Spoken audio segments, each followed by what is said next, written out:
لاہور سے کراچی جانے والی پرواز 8303 کو حادثہ مورل کالونی کے علاقے میں پیش آیا۔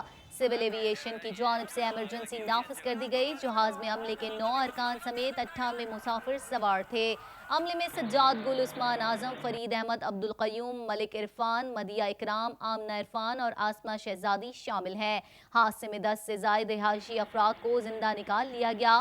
طیارے کے مسافروں کی فہرست میں فتح عبداللہ، عبدالرحیم، کاشف افضال، شبیر احمد، رضوان احمد، بلال احمد، یاسمین امبانی، فروہ علی، ارغمان علی شامل ہیں۔ فروہ علی، ارغمان علی، فوزیہ ارجمند، محمد اسلم بھی شامل ہیں۔